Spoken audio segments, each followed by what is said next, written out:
Good morning.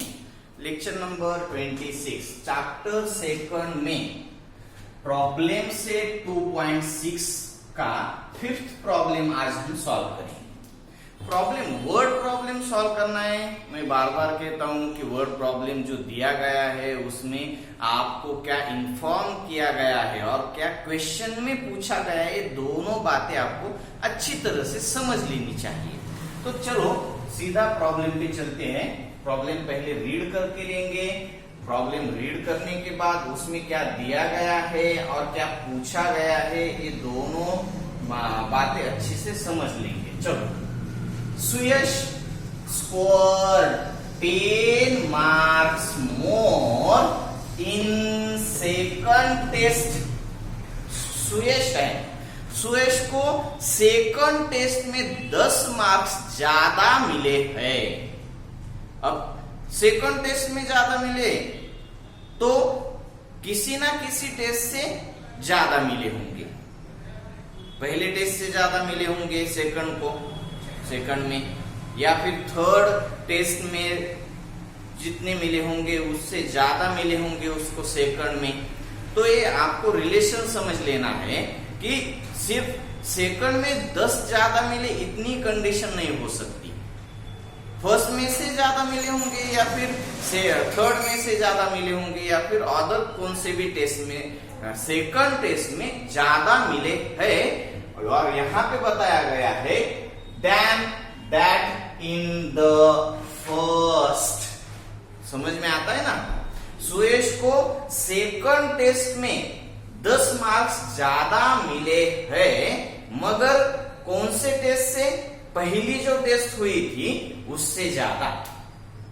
पहले test में उसको अगर 5 मार्क्स मिले होंगे, फर्स्ट टेस्ट में उसको अगर 5 मार्क्स मिले होंगे, तो सेकंड टेस्ट में उसको कितने मार्क्स मिलने चाहिए?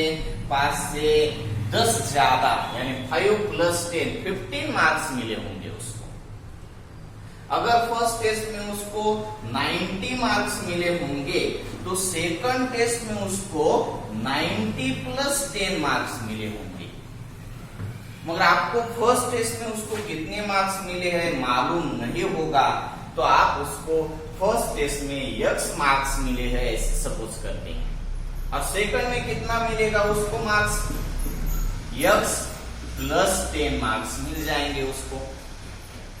फर्स्ट टेस्ट में X मार्क्स मिलेंगे और सेकंड में X + 10 मार्क्स मिल जाएंगे। आपको यही बता रहा है इस प्रॉब्लम में जो इन्फॉर्म किया गया है वो यही बात है कि सुयश ने 2 एग्जाम दी थी। फर्स्ट में उसको जितने मार्क्स मिले उससे ज्यादा मार्क्स मिले हैं सेकंड में, और कितने ज्यादा मिले हैं? तो 10 मार्क्स ज्यादा मिल गए हैं उसको। ठीक है, अब आगे देखेंगे, आगे और कुछ दिया है तो समझ लेंगे, उसके बाद ही सॉल्यूशन की तरफ जाएंगे। 5 times the score of the second test is the same as square of the score in the first test। समझ लीजिए, ये बहुत ही जरूरी है कि आपको जो दिया गया है वो अच्छी तरह से समझ लेना है। क्या है? 5 times the score of second test। Second test का 5 times the score of the second test। Second में जितने उसको मिले उसका 5 times।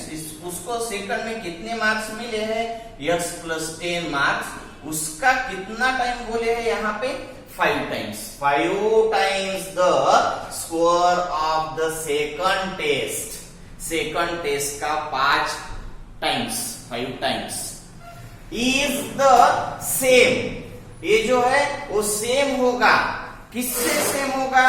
is the same as the square of score in the first test। ये जो है सेकंड टेस्ट में जो मिले हुए मार्क्स उसका 5 times इज एज सेम। ये जो है वो सेम है। किससे सेम है? तो square of the score in the first test is equal to first test में मिले हुए जो स्कोर है उसके स्क्वायर से, स्कोर जो है x उसके स्क्वायर से इक्वल होगा। ये आपका क्वाड्रेटिक इक्वेशन बन जाएगा। और क्वाड्रेटिक इक्वेशन मिलने के बाद आपको सिर्फ क्या करना है वो आपको मालूम है, क्वाड्रेटिक इक्वेशन सॉल्व करना है। अब यहां तक जो हमने देखा वो प्रॉब्लम में दी गई इंफॉर्मेशन है, उस इंफॉर्मेशन का यूज करके हम क्वाड्रेटिक इक्वेशन तक जाएंगे और क्वाड्रेटिक इक्वेशन सॉल्व करके अब आपको देखना है कि प्रॉब्लम में पूछा क्या गया है। तो पूछा क्या गया है, find his score in first test. आपको सिर्फ फर्स्ट टेस्ट में यानी x ही आपको फाइंड करना है। सेकंड टेस्ट में जो मार्क्स उसको मिले हैं वो आपको यहाँ पे फाइंड नहीं करने हैं। आप करना चाहते हैं तो उसमें कोई दिक्कत होगी नहीं। अगर x 5 है तो उसको सेकंड में 5 + 10 15 मार्क्स मिले होंगे। अगर फर्स्ट x अगर 90 है तो सेकंड में उसको 90 + 10 यानी 100 मार्क्स मिले होंगे। मगर यहाँ पे वो पूछा नहीं गया है तो हम नहीं देखेंगे।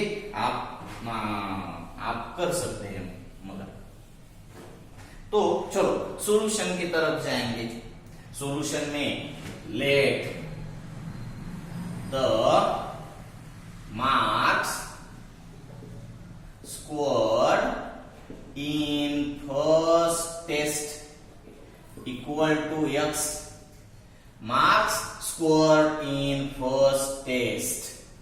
पहले टेस्ट में मिले हुए मार्क्स कितने सपोज कर लिए हैं हमने, x मार्क्स।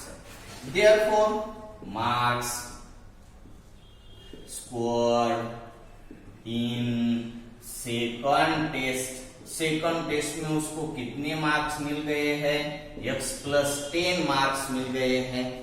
समझ में आता होगा आपको। यही बात है, हम सॉल्यूशन से पहले ज्यादा तो ज्यादा इस प्रॉब्लम का डिस्कशन करते हैं और डिस्कशन में ही जो करना है वो क्लियर कर देते हैं। आपको पहले ही मालूम हो गया था सुरेश को सेकंड टेस्ट में 10 मार्क्स ज्यादा मिल गए, पहले से ज्यादा। तो हमने फर्स्ट टेस्ट में उसको x मार्क्स मिल गए, ऐसे सपोज कर लेना है आपको। सेकंड में तो आपको सपोज करने की जरूरत नहीं, कंडीशन ऐसी ही दी गई है कि फर्स्ट में जितने मार्क्स मिले उससे 10 ज्यादा मिले हैं उसको सेकंड में, तो x + 10 ये हो गया। ठीक है, अब आपको कंडीशन दी गई है कि 5 times the score of second test. Second test में जो मार्क्स मिले हैं उसको उसका 5 times is the same as square of the score in the first test. इस कंडीशन का हम यूज करेंगे और लिखेंगे बाय कंडीशन। कंडीशन में क्या आ जाएगा, सेकंड टेस्ट का 5 times, second test x + 10 marks मिले उसका 5 times is the same as यानी इक्वल टू के तरह देखेंगे, is as the same as square of the score in the first test. First में जो मार्क्स मिले उसका स्क्वायर। तो ये आपका क्वाड्रेटिक इक्वेशन बन गया। और आपको ये सिर्फ क्वाड्रेटिक इक्वेशन सॉल्व करना है। आपको आता है, 5 से मल्टीप्लाई करेंगे 5x + 15 equal to x² term इधर है तो हम बाकी के टर्म्स पावर 1 टर्म और कांस्टेंट भी इधर ही ले जाएंगे और यहाँ पे क्या बाकी रह जाएगा तो 0। x² - 5x - 15 ये आपका क्वाड्रेटिक इक्वेशन बन गया। तो क्वाड्रेटिक इक्वेशन आप सॉल्व कर सकते हैं। अगर आपको नहीं आता, अगर आपको क्वाड्रेटिक इक्वेशन सॉल्व करने में कुछ दिक्कत आती है तो आप मुझे कमेंट बॉक्स में लिखकर भेज दीजिए, मैं आपको सॉल्व करके भी दे दूंगा। मगर अभी तो मैं नहीं दूंगा क्योंकि ये आपको आना चाहिए। हमने बहुत सारे क्वाड्रेटिक इक्वेशन सॉल्व किए हैं।